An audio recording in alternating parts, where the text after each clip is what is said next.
구원을 얻기 위해 꼭 가져야 할 세 가지 신앙이 있습니다. 첫째는 구속 신앙입니다.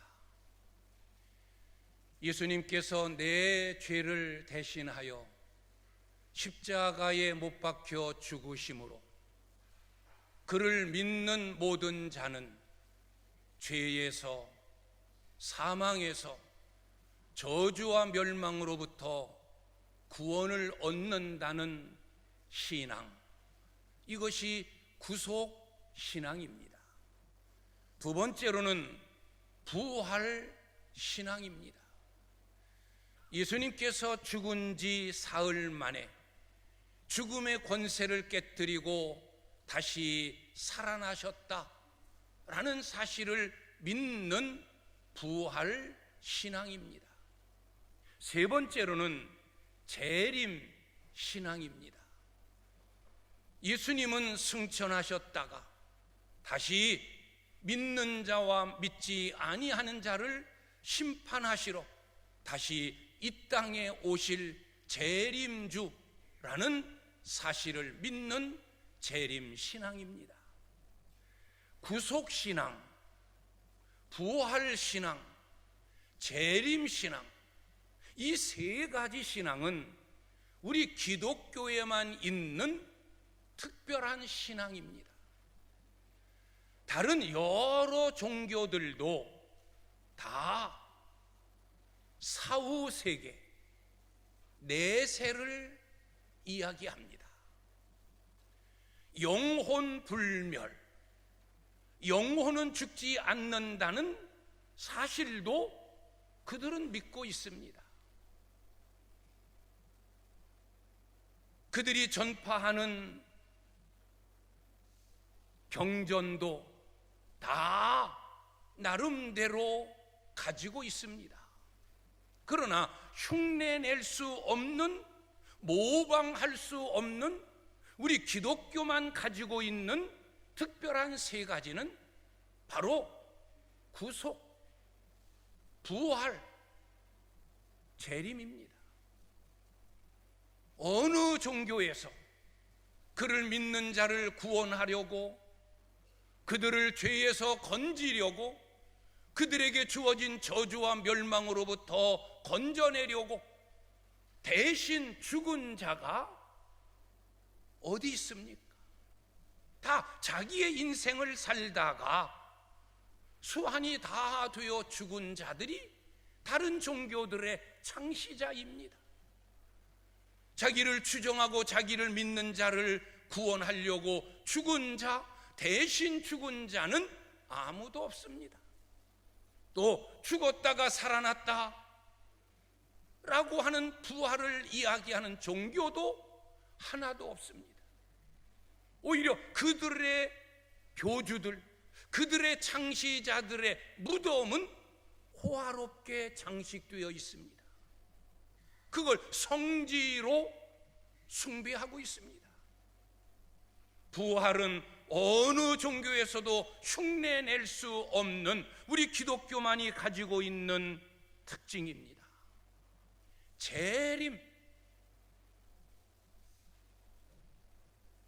그 종교를 창시한 자가 때가 되어지면 다시 이 땅에 재림하여 자기를 믿는 자들에게 영원한 영생을 가져다 준다라는 교리를 말하는 종교는 한 군데도 없습니다. 그냥 죽음으로 끝난 겁니다. 부활도 없고 재림도 없고.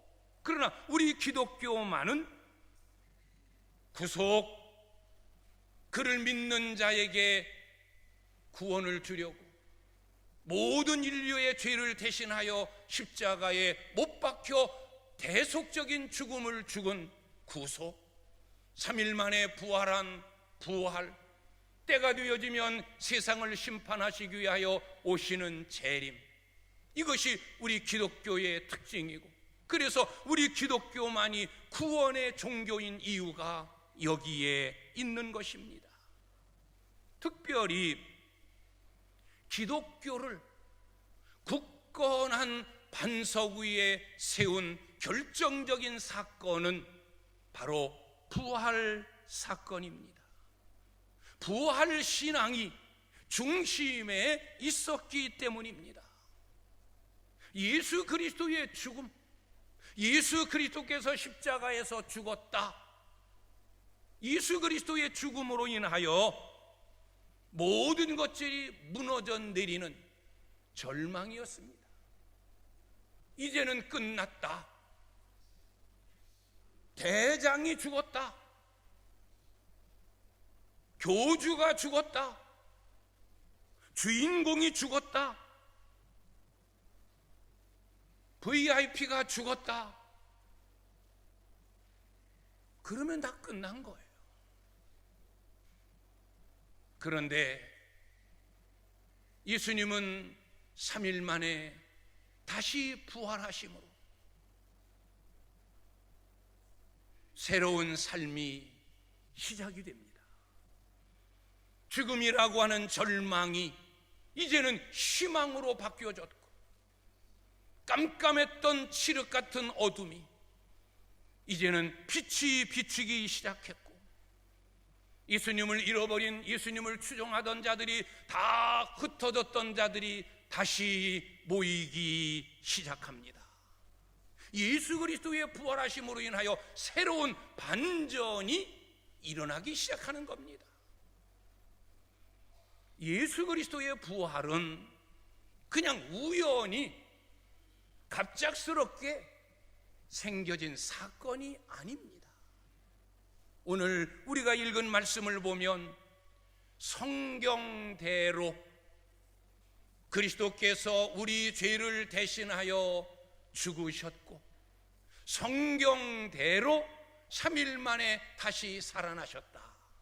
성경대로라는 말을 계속 강조합니다. 성경대로 그리스도께서 우리 죄를 대신하여 죽으셨고, 죽은 지 장사 지낸 바가 되었지만 3일 만에 다시 성경대로 살아나셨다. 성경대로를 강조합니다. 이 말은 무엇을 말합니까? 구약의 많은 예언자들이 예수님의 탄생, 예수님의 죽음, 예수님의 부활, 예수님의 승천, 예수님의 재림을 다 예언했고 예언한 대로 이루어졌다는 겁니다. 예수 그리스도의 대속적인 죽음도 예언대로, 성경대로, 예수님의 다시 사심도 예언대로, 성경대로 이루어진 것이다. 갑작스럽게 일어난 우연적인 사건이 아니다. 하나님의 구원 계획 속에 다 포함된 것이다 라는 증언입니다.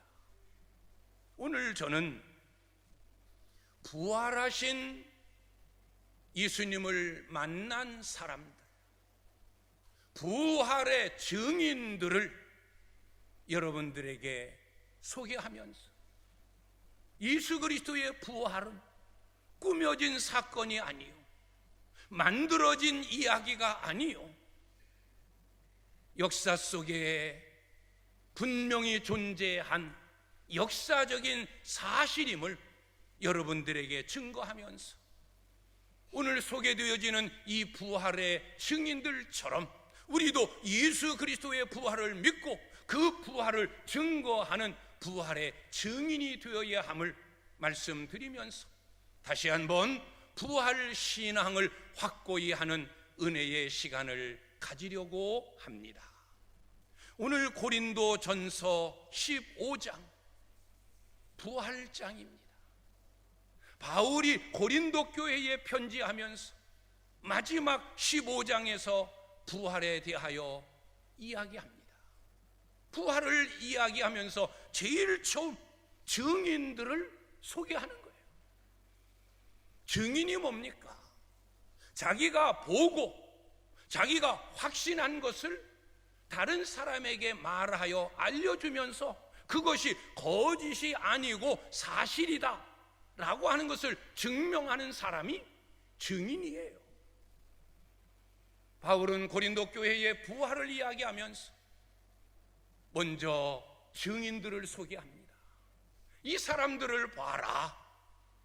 부활의 증인들이 한두 사람이 아니라 이들이 다 예수 그리스도의 부활을 목격했고 예수 그리스도를 만났고 예수 그리스도의 음성을 들은 자들이다. 어찌 부활이 거짓일 수 있겠느냐?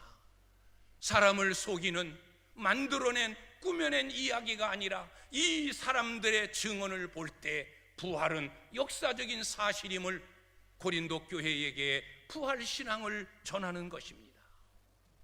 첫 번째 소개되어지는 인물이 게바입니다. 오늘 5절의 말씀, 게바에게 보이시고. 이 게바가 누구입니까? 요한복음 1장을 보면 베드로의 형제 안드레가 자기의 형제 시몬 베드로를 예수님에게 안내하여 예수님에게 소개합니다. 그때 예수님께서 시몬을 향해서 너는 요한의 아들 시몬이지만 장차 너는 게바라 할 것이다. 게바, 이를 번역한즉 베드로라. 게바는 베드로라는 뜻이에요. 우리가 잘 아는 대로 베드로의 이름은 여러 가지입니다. 시몬, 히브리식 이름이에요. 베드로, 헬라식 이름이에요. 게바, 아람어예요. 구약 성경은 히브리어와 아람어로 기록이 되어 있습니다. 이 아람어는 히브리어가 변형된 히브리어의 사투리, 히브리어의 방언과 같아요.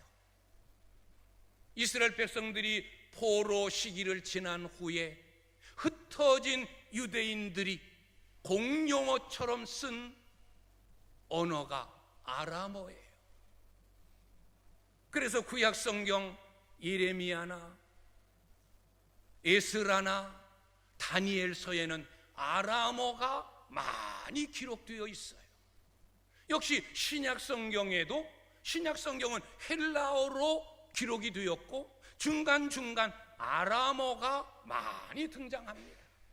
역시 게바라는 이 이름도 아람어, 에바다, 열려라 라고 하는 뜻도 아람어고, 예수님께서 십자가에 못 박히실 때 엘리 엘리 라마 사박다니 부르짖었던 그 외침도 아람어고, 죽은 지 갓 된 어린 소녀를 향해 그 손을 잡고 달리다 굼, 소녀야 내가 네게 명하노니 일어나라, 이 달리다 굼도 아람어고,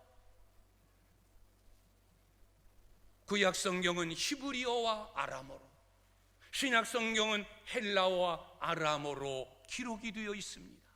자, 어떻든 이 게바, 주님이 베드로에게 나타나셨어요. 베드로는 수제자입니다. 주는 그리스도시요 살아계신 하나님의 아들입니다라고 하는 위대한 고백을 했던 이 베드로. 그런데 주님은 이 베드로를 향해 네가 오늘 밤 닭 울기 전에 3번 나를 부인하리라. 이 말을 들은 베드로가 깜짝 놀랍니다.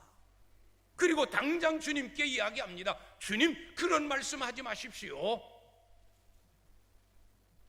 주님이 옥에 가시면 나는 옥에 함께 가겠습니다. 주님이 죽으시러 가면 나로 죽는 데까지 갑니다. 여기 있는 사람들이 다 주님을 버리고 주님을 모른다 하더라도 나는 주님을 따라가고 주님과 함께 하겠습니다. 호언장담했던 베드로. 그날 밤 새벽 주님이 말씀한 대로 그는 예수님을 3번 부인했습니다. 이런 제자 베드로, 이 베드로를 예수님께서 찾아가십니다.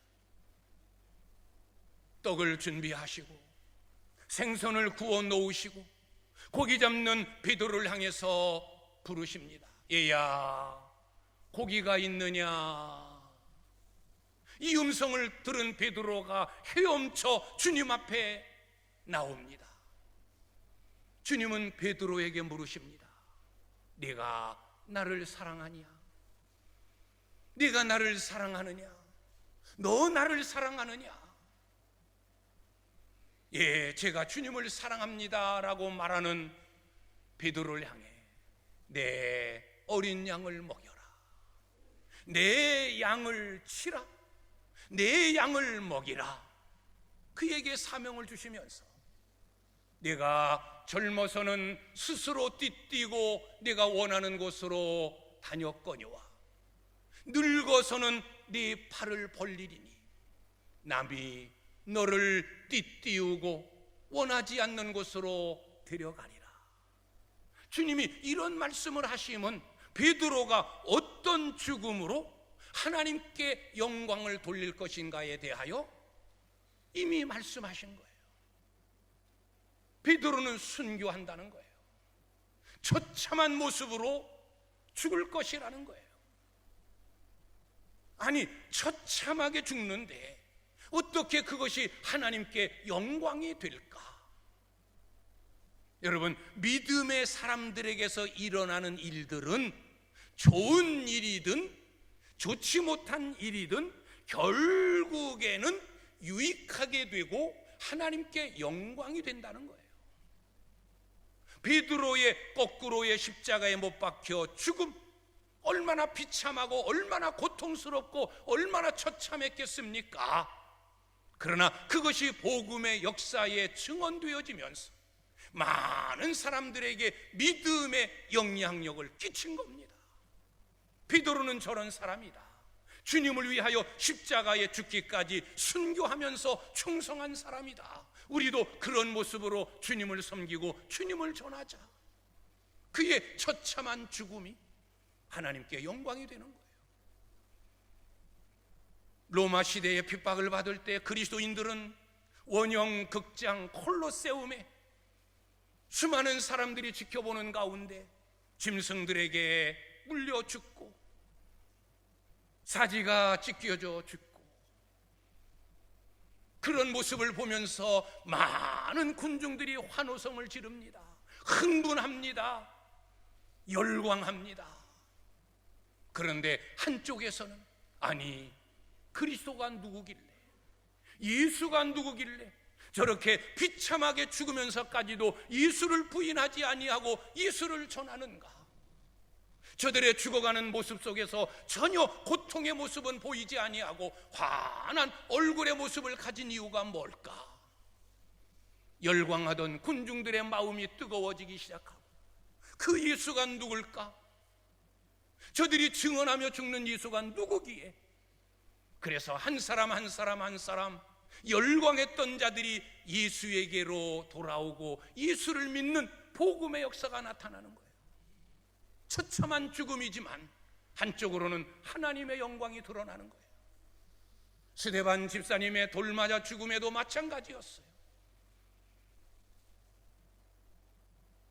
해같이 빛나는 얼굴로 순교하는 모습, 돌에 맞아 죽으면서도 그 고통을 다 이겨내고 환한 모습으로 아버지여 내 영혼을 받으소서 외치는 스데반 집사님의 외침을 보고 많은 자들이 감동하여 하나님께로 돌아와 예수를 믿게 되어집니다. 베드로의 순교, 처참함이었지만 그는 스스로 자기를 거꾸로 십자가에 못 박아달라고 부탁을 합니다. 왜? 나의 주님 예수님도 십자가에 못 박히셨는데 나같이 무능하고 나같이 천한 자가 예수님처럼 죽을 수 없다. 나는 대신 거꾸로 십자가에 못 박아달라. 그 모습을 지켜보는 많은 이들 가슴이 뜨거워지게 되고 그들 중에 많은 사람들이 예수에게로 돌아오는 구원의 역사가 나타나는 겁니다. 그래서 하나님께 영광을 돌릴 죽음이라고 주님이 말씀하셨어요. 아니, 베드로가 이렇게 바뀌어질 수 있었던 이유가 뭡니까? 예수님을 3번씩이나 부인하고 예수님 죽으심에 전혀 보이지 않고 나타나지 않았던 그가 예수를 증언하다가 십자가에 못 박혀 순교하는 이 변화, 이 달라짐의 원인이 뭘까? 바로 부활이었습니다. 부활하신 예수님을 목격하고 그분과 함께 먹고 마시고 주님의 부활하심 분명하다. 그분은 십자가에 못 박혀 완전히 죽으셨던 그분이 그분의 말씀대로 다시 살아나셨다. 내가 옛날 고백한 대로 이분은 그리스도시요 메시아요 온 인류의 구원자요 하나님의 아들이다. 베드로를 이렇게 변화시킨 사건이 부활이에요. 그는 부활의 증인으로 순교합니다. 두 번째 소개되는 인물이 12 제자입니다. 게바에게 보이시고 12 제자에게 보이셨다. 역시 이 12 제자, 어떤 이들이었습니까? 예수님이 십자가에 죽으실 때 다 도망쳤던 사람들입니다. 나도 괜히 그 근방에서 다니다가는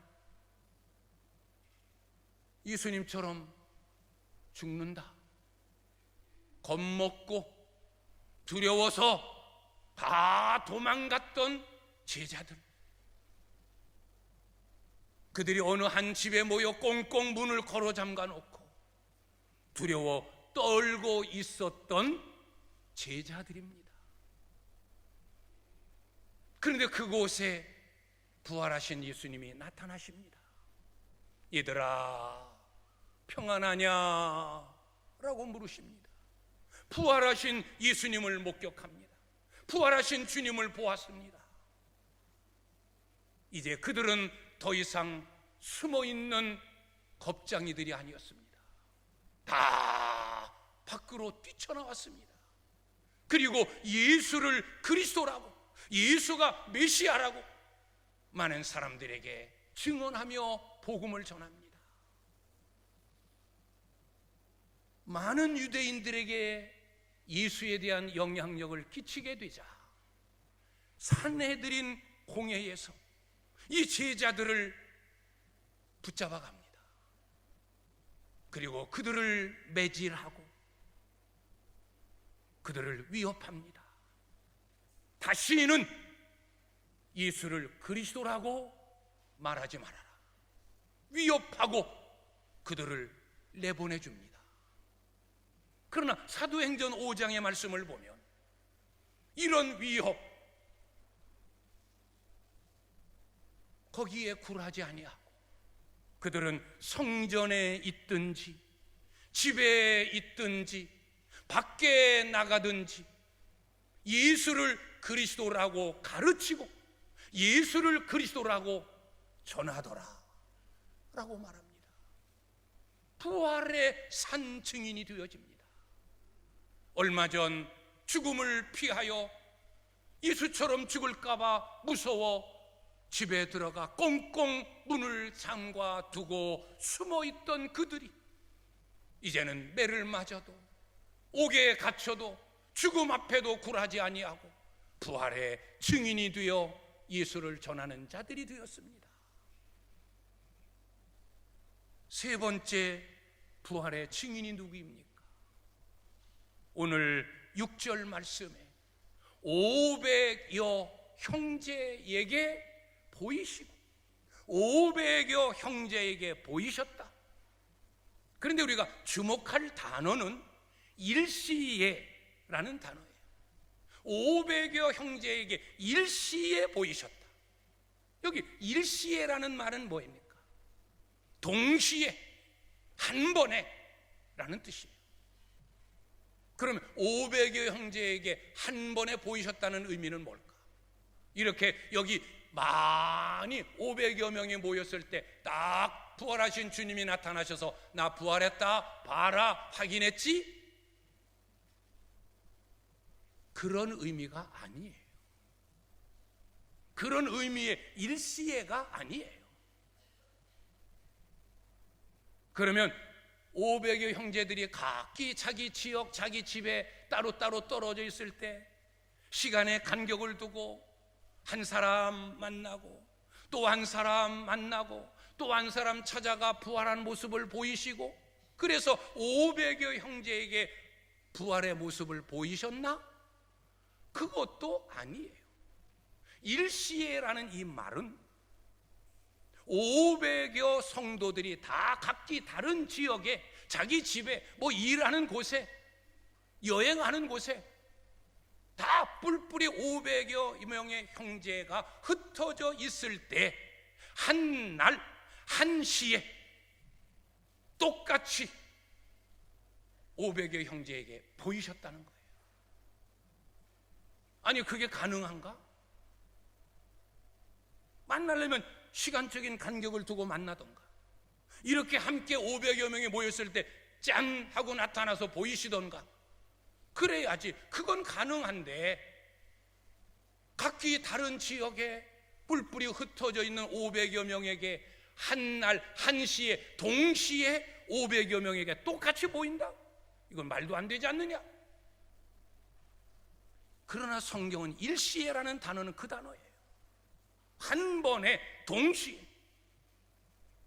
왜? 예수님의 부활은 시간과 공간을 초월하는 부활이에요. 그래서 제자들이 문을 꽁꽁 걸어 잠겨두고 있는 그곳에 주님은 문도 열지 아니하시고 그냥 나타나신 거예요. 시간과 공간의 제한을 받지 않으시는 영이신 하나님, 영이신 예수 그리스도. 우리 대한민국에 흩어져 있는 많은 교회들, 서울이든 제주도든 거의가 다 11시 예배를 드리고 있어요. 그러면 그 수많은 교회에 우리 하나님은, 우리 예수님은 어느 교회에 가서 예배를 받으실까? 우리 오창교회일까? 제주도에 있는 교회일까?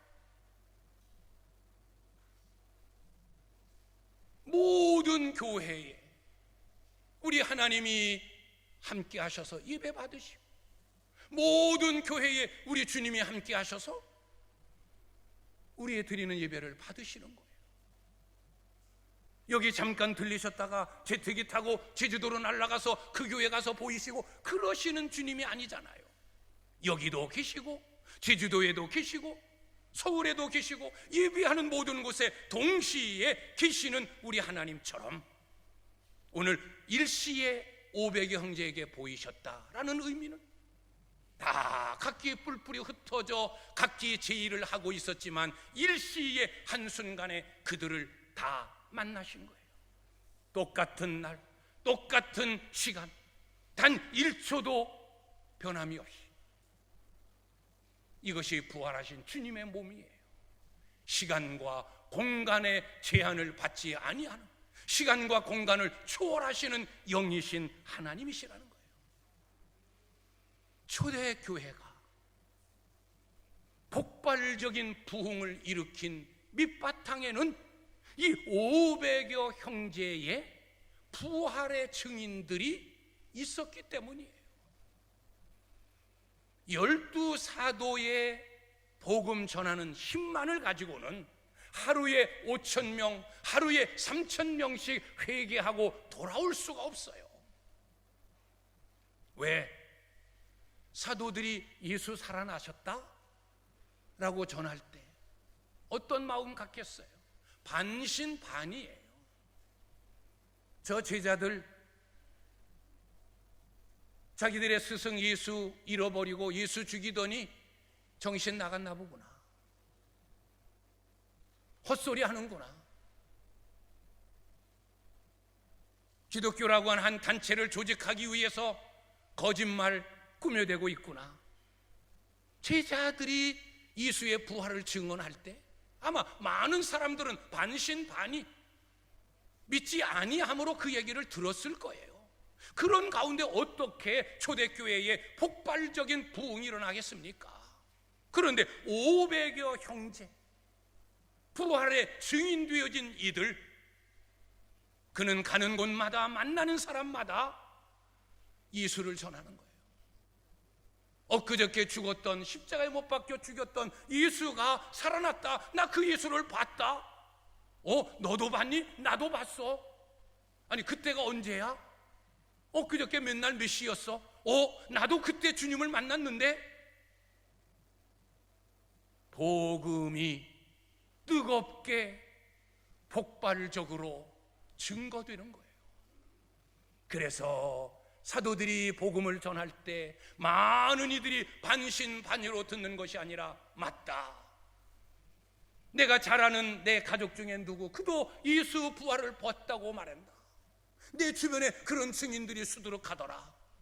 그래서 그들은 예수에게로 돌아와 초대교회가 3,000명, 5,000명 부흥하는 대부흥의 역사가 일어난 겁니다. 500여 형제에게 일시에 보이시고, 네 번째로는 야고보입니다. 야고보에게 보이시고, 이 야고보는 제자 야고보가 아니에요. 예수님의 동생 야고보예요. 예수님에게는 4명의 동생이 있어요.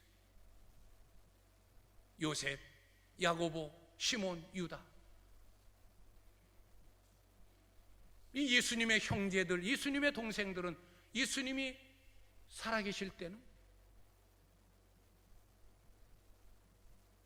예수님을 믿지 않았어요. 그도 그럴 것이 30년 동안 늘 자기 곁에서 먹고 함께 마시고 함께 자고 아버지 목수일을 도왔던 형이 어느 날 집을 나가고 가출을 했어요. 요단강에서 세례 요한에게 세례를 받았다는 소문이 들려져요. 얼마 후에 12 제자라고 해가지고 괴상하게 생긴 무식한 사람들, 이런저런 사람들 끌어모아가지고 12명을 데리고 나타나서 내 제자라고 소개도 하고, 그런 형의 모습을 보면서 예수님의 동생들이 뭘 생각했겠어요? 우리 형 미쳤구나, 정신 나갔구나, 나와 똑같이 먹고 마시고 목수일하던 형이 갑자기 집 나가더니 제자들 데리고 와서 내가 하나님이다, 내가 메시아다. 그 말을 누가 믿겠어요? 우리 가족 중에 그런 일들이 일어났다면 여러분 믿겠습니까? 야고보도 마찬가지예요. 믿지를 않았어요. 그런데 예수 그리스도의 죽음, 형이 분명히 십자가에서 죽었어요. 그런데 그 죽었던 형이 살아나서 많은 사람들에게 나타나 보이고, 동생인 야고보 자기에게도 보였어요. 형이 생전에 십자가에서 죽기 전에 했던 말들, 그는 생각하지 않을 수 없고, 예수가 십자가에서 죽기 전에 했던 말들이 다 떠오르게 되어지고, 우리 형 예수는 정말로 그가 생전에 이야기했던 대로 하나님의 아들이었구나, 메시아구나. 십자가에서 죽고 부활한 모습을 보고 증인이 되어 그는 초대교회의 위대한 지도자가 되었고, 성경 야고보서를 기록하는 큰 업적을 남기게 되어집니다. 야고보는 부활의 증인이었어요. 그 다음에 12 사도에게도 또 나타났고, 마지막으로는 만삭되어 나지 못한 나 같은 자에게도 보이셨다. 고린도서를 쓴 바울이 나에게도 예수님이 보이셨다, 나에게도 나타나셨다. 이 사울, 이 바울이 누구예요? 기독교와는 정반대쪽에 있었던 자예요. 기독교를 핍박하고 믿는 자들을 잡아 죽이는 일에 증인되고 앞장섰던 그 다메섹에서 믿는 자가 많아지고 교회가 세워지고 부흥의 역사가 일어난다. 안 되겠다. 다메섹에 있는 교회도 내가 박살내야 되겠다. 그래서 다메섹으로 가는 도중에 예수님을 만나는 거예요. 사울아, 사울아, 왜 나를 핍박하느냐? 사울이 꼬꾸라져 주님을 향하여 묻습니다. 주여, 누이십니까? 나는 내가 핍박하는 예수다. 예수를 핍박하고 예수 믿는 자를 잡아 죽이려고 가던 사울이 꼬꾸라집니다. 부활한 주님을 만나고 부활한 주님의 음성을 듣습니다. 그는 변화되었습니다. 그의 고백대로 나는 핍박자요, 포악자요, 회방자였던 내가 이제는 하나님의 은혜로 사도가 되었다. 최고의 사도가 되었고 성경의 반을, 신약 성경의 반을 그가 기록하는 위대한 사도가 되었습니다. 이런 변화가 어떻게 일어났습니까? 부활의 증인들의 증언으로. 이 부활의 증인들이 변화되고 달라짐의 모습을 보면서 겁장이들이 예수를 위해 십자가에 거꾸로 못 박혀 죽으면서까지도 예수를 증거하는 모습들, 옥에 가두어도 매를 때려도 어떤 핍박을 가져다 주어도 여전히 굴하지 아니하고 예수를 구줄하고 증거하는 이들의 모습을 보면서 초대교회는 은혜 가운데 성장합니다. 핍박 가운데서도 말살되지 아니하고 전 세계 땅끝까지 복음이 증거됩니다. 그러면 결론적으로 여기 지금 소개한 이 6부류의 이 부활의 증인, 부활하신 예수님을 만난 이 사람들 외에 또 누가 있습니까? 바로 바로 여러분, 오늘 부활절 두 번째 주일에 부활의 신앙을 다시 한번 확고히 다지고자 예배하는 우리들이, 저와 여러분이 부활의 증인입니다. 오늘도 전국 방방곡곡 세계 전 지역에서 하나님을 예배하고자 예배하는 많은 크리스찬들, 그들이 부활의 증인입니다. 이 좋은 날, 이 따뜻한 날, 벚꽃이 만개하여 사람들을 부르는, 유혹하는 이 좋은 시간에 우리가 왜 여기 있습니까?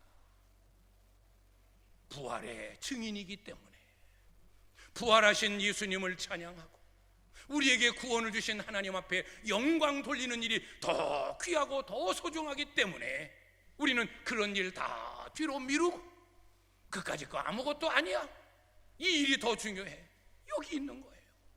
우리가 부활의 증인인 줄 믿습니다. 이제 우리의 남은 생에 흔들림 없이, 시험 들지 아니하고, 때로는 고난과 핍박, 수많은 유혹이 있어도 흔들리지 않는 신앙을 소유하려면 부활 신앙, 예수 그리스도께서 다시 사셨다, 그를 믿는 나도 다시 산다 라는 확신을 갖는 이 부활 신앙이 절대적인 겁니다.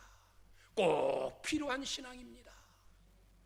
구속 신앙과 함께 부활 신앙을 소유하고, 이제 주님 다시 오신다, 마라나타, 주 예수여 어서 오시옵소서, 재림 신앙까지 겸비해서 예수님이 내 대신 십자가의 죽으심으로 나는 구원받았다 라는 사실을 믿는 구속신앙, 예수님 사셨으니 나도 다시 산다, 부활신앙, 예수님 오실 때 나는 영원한 생명을 소유한다, 재림신앙 소유하고, 끝까지 흔들리지 말고 세상을 이기며 담대하게 믿음의 길 가는 부활의 증인들 되실 수 있기를 우리 주님의 이름으로 간절히 축원합니다.